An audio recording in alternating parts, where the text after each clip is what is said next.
If the absurd silliness of 2019's Untitled Goose Game is the type of thing that floats your boat, then the upcoming multiplayer puzzle game Big Walk by the same developer should rank pretty high on your list for 2026.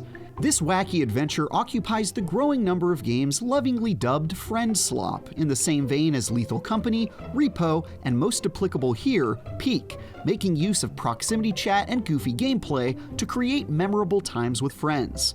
And if the opening hour is any indication, then Big Walk stands a strong chance of capturing the attention of those like myself who will happily jump online to joke around with their buds during some low-stress shenanigans.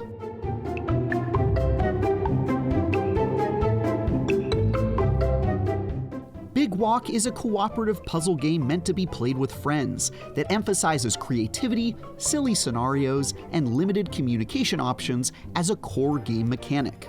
Unlike many games in this genre, you're not stuck in a survival horror scenario, but instead solving a series of increasingly challenging puzzles that require your team to work as a group. I think you might have to become the new base. Can you grab the bottom? Playing as weird, bird-like creatures, you'll run around searching for oblong key items hidden throughout the island, tackling puzzles that have you doing things like describing hieroglyphs to your friends while they enter them into a code pad, or stacking up on top of one another like a circus troupe in order to get to areas unreachable on one's own. Wow. The goofy and low-stakes nature of these obstacles means that, if you're anything like my group, you'll spend most of your time messing around and making very little progress while you crack jokes and come up with lore for the completely unexplained and odd world you find yourself in. Like other multiplayer-focused indies of its kind, you'll be limited strictly to proximity chat and won't be able to hear your co-op partners if they're standing more than a few feet away, so we'll have to make use of signs, hand signals, and other non-verbal forms of communication. This creates some unique hurdles, especially when players are required to split up to solve a puzzle. For example, in one scenario where one player had to hold down a button while I ran a long distance away to grab an item that was only accessible while said button was being held, my teammates had to keep an eye on me with binoculars so they could verify that I'd recovered the item. To help ease the communication limitations, a whole bunch of the controls are dedicated to your character moving their arms about, including raising them in the air, holding them out at their sides, or pointing directly forward. And individual buttons are assigned to your left and right arm as well, allowing you to get quite specific with the different combinations. All of the puzzles placed before us in this demo were simple enough that we weren't really required to get fancy with hand signals, but I could see the building blocks there that could lead to more complicated scenarios. It's also notable that in my time with Big Walk, I encountered no puzzles that could be solved without the assistance of my companions, which I learned early on after becoming separated from the rest of the group and stumbled upon a puzzle and tried to solve it myself, only to quickly discover that I needed at least 2 players to complete it.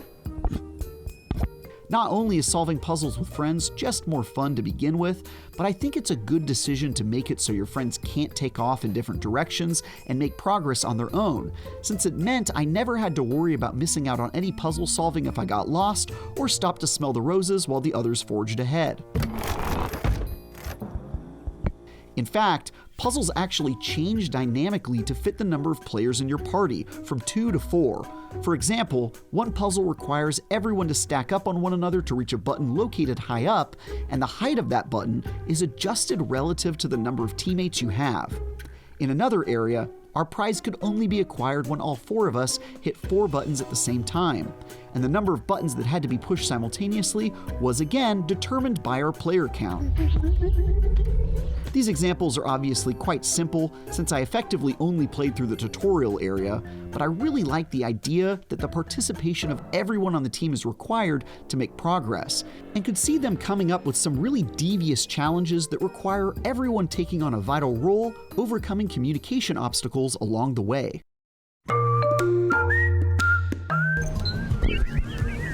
Aside from solving puzzles, you'll also find things in the world that seem intended purely to waste your time, like one area where we found a paintbrush that allowed us to change the color of various parts of our weird bird characters' bodies, and another where we found an odd rest stop of sorts which had no puzzle to speak of, but played some chill jams and provided a nice view to admire.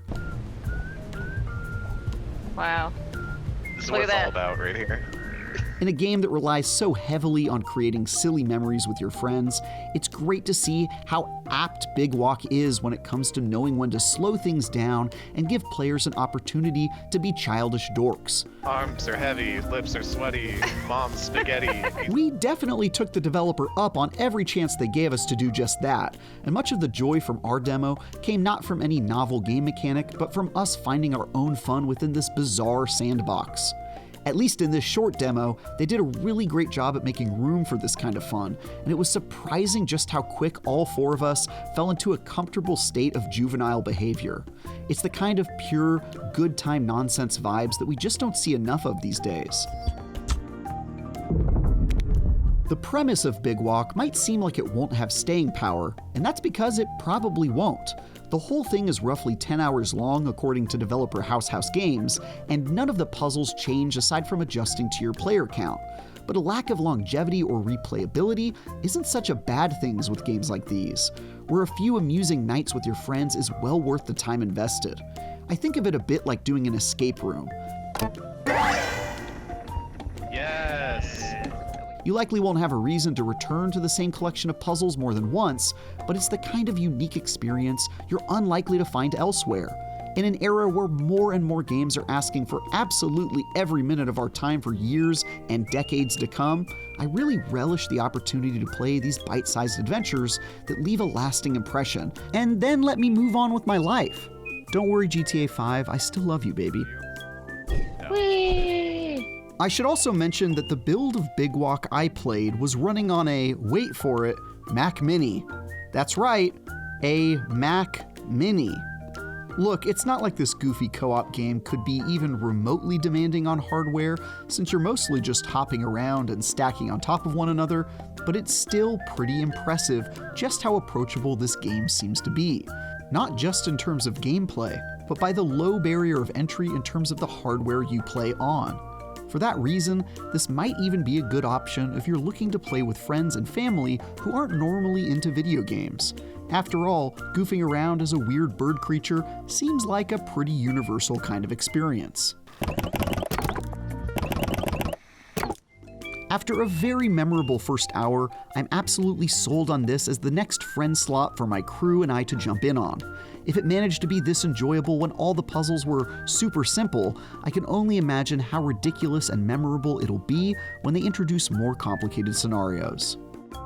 For more, check out our recent previews of Crimson Desert and Control Resonant. And for everything else, keep taking the Big Walk with IGN. Key. Key.